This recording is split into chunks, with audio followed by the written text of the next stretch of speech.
Imagine standing on the very edge of a massive, quiet volcanic crater right before it violently erupts. That is exactly where the global camera industry is sitting right now. A massive storm is quietly brewing in the world of professional photography. It centers around one of the most audacious, aggressive, and borderline insane corporate promises we have ever seen from a camera manufacturer. Nikon is planning to absolutely flood the market with nearly 30 brand new lenses over the next 4 years.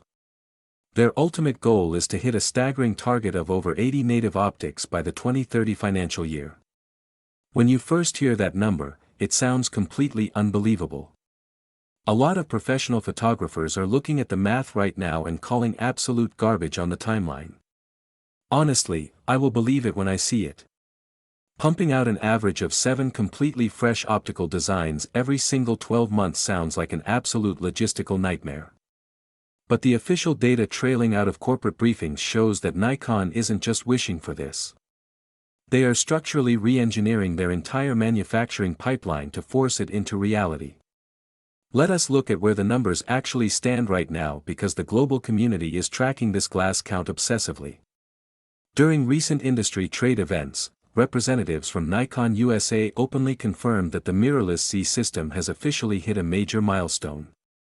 They are now sitting at 50 distinct native lenses, excluding teleconverters from the master tally.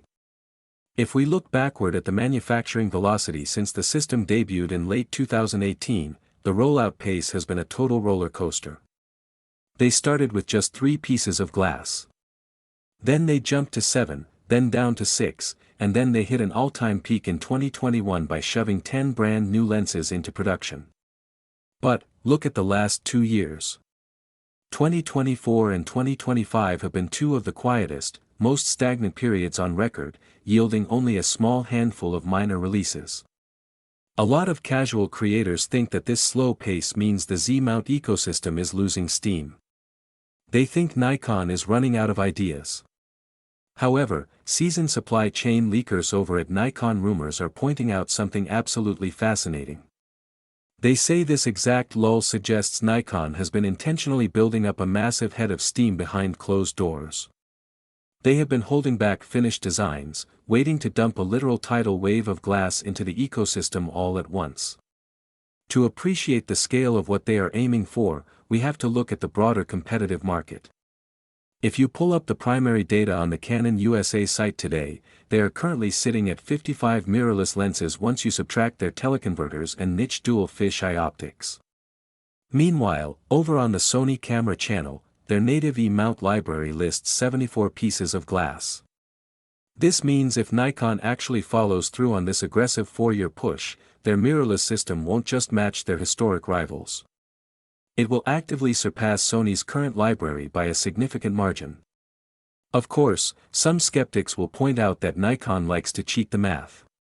They often count simple cosmetic housing variations as entirely separate products. For instance, they count the standard 28mm and 40mm compact primes completely separate from their vintage-inspired special edition counterparts. This is true even though the internal glass elements are completely identical. They do the exact same thing with the silver variant of the DX16 to 50mm lens. Yes, those variants carry separate retail product numbers, but the core optics are completely recycled.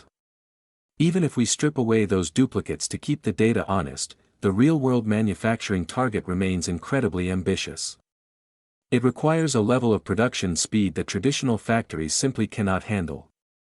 So, how do you suddenly scale up precision glass manufacturing when the entire global supply chain is facing massive economic headwinds? This is the point where the authority data locks into place and completely changes the narrative.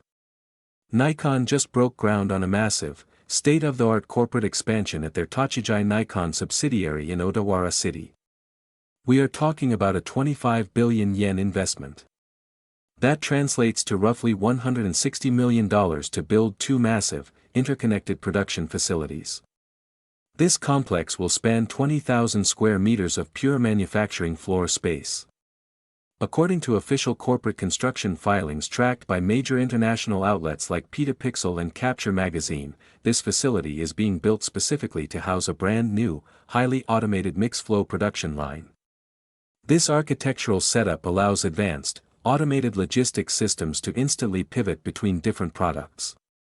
They can switch from manufacturing high-end consumer camera lenses to massive industrial lithography optics, and then to ultra-precise microscope components, all on a single factory floor. Construction is already several months underway, and the complex is locked in for a completion date around the summer of 2027. Nikon is bringing immense optical capacity back to Japanese soil because they know their legacy glass factories are capped out. They literally cannot hit the 80 lens milestone without this factory.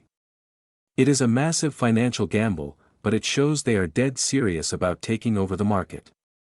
Are you still relying on your old F-mount glass via the FTZ adapter for your daily driver setup? Or has the native S-line mirrorless performance finally forced you to completely swap out your older lenses? Drop a comment down below because the compatibility data here is actually wilder than people realize. If you look at how legacy glass behaves on modern mirrorless bodies, independent testing profiles from sites like DPeerReview and EOS HD show something amazing. Old F-mount super telephotos, like the classic 400mm f/2.8, actually achieve faster autofocus acquisition and far better tracking stability when adapted to an X-driven body like the Z9 or Z8 than they ever did on native flagship DSLRs like the Nikon D5. Plus, you suddenly get multi-axis in-body image stabilization on lenses that were completely unstabilized when they were originally designed. So, while Nikon builds out this massive future roadmap, the legacy ecosystem is still holding down the fort incredibly well for budget-conscious creators.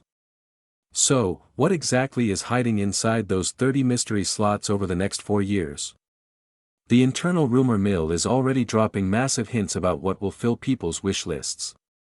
We already have a formal development announcement for the exotic 120 to 300mm zoom, which is highly anticipated by elite sports photographers who need maximum flexibility on the sidelines. Beyond that, supply chain whispers suggest that a small chunk of the roadmap, maybe 5 to 7 slots at most, will be dedicated to a highly specialized line of Z-mount cinema glass to capture the professional video production market. Nikon wants to compete directly with Hollywood-grade cinema primes, especially now that they own Red Digital Cinema. That leaves nearly 25 slots wide open for consumer and professional stills glass.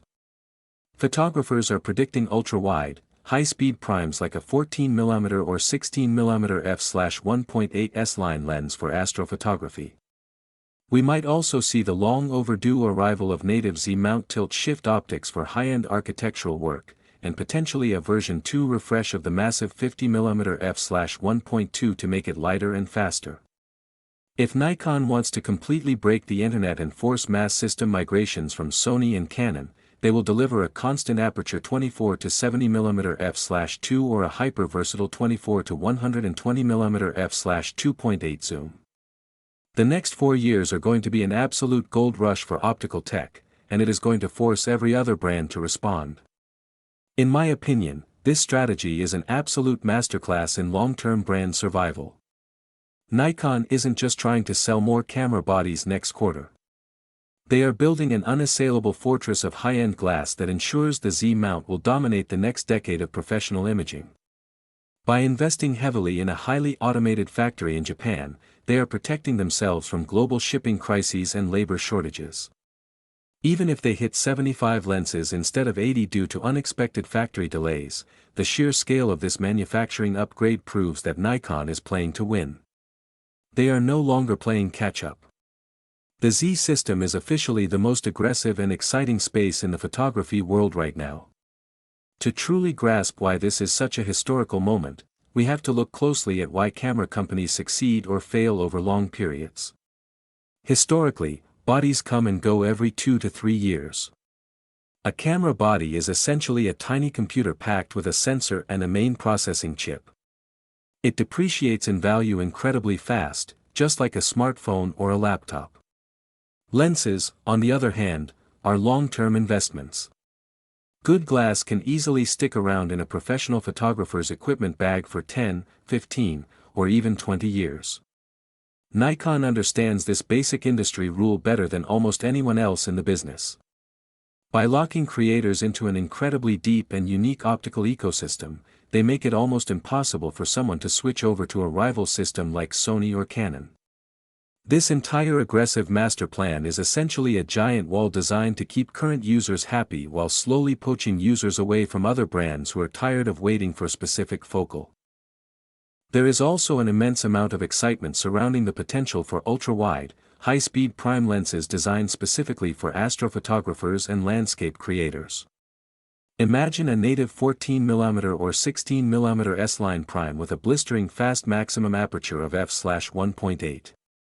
The massive 55mm opening of the Z-mount would allow engineers to control optical aberrations perfectly right out to the extreme corners of the frame, allowing night sky photographers to capture pinpoint stars without any of the ugly stretching or coma distortion that ruins wide-angle night shots on narrower mount systems. If Nikon truly wants to execute a total knockout blow against their longtime corporate rivals, they will likely focus heavily on developing revolutionary constant aperture standard zoom lenses that redefine what a walk-around lens can do.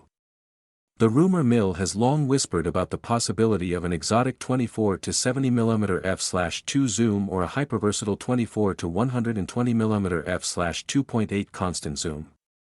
Building lenses with those kinds of extreme specifications would have been an absolute physical impossibility on the old f-mount system due to mechanical size constraints.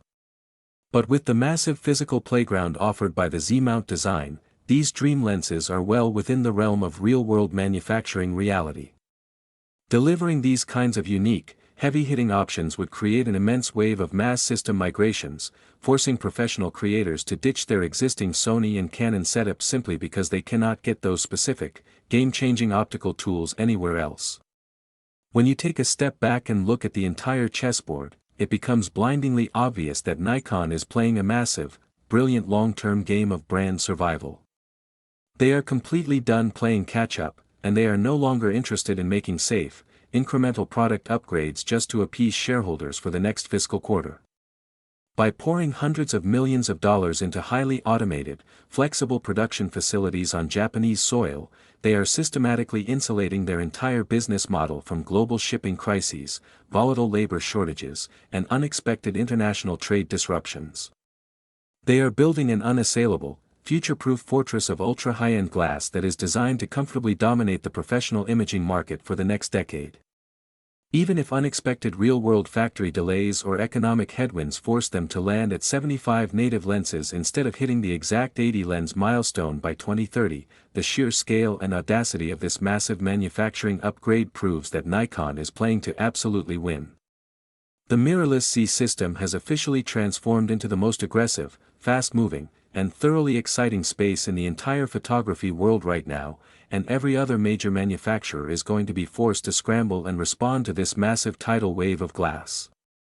In my definitive opinion, this massive product pipeline is the single most impressive corporate turnaround we have seen in the tech world over the last 20 years.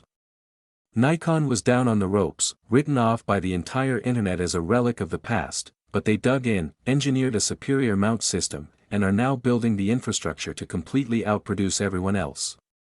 It is an incredible time to be a creator, and the gear choices we have right now are better than they have ever been in the history of the medium.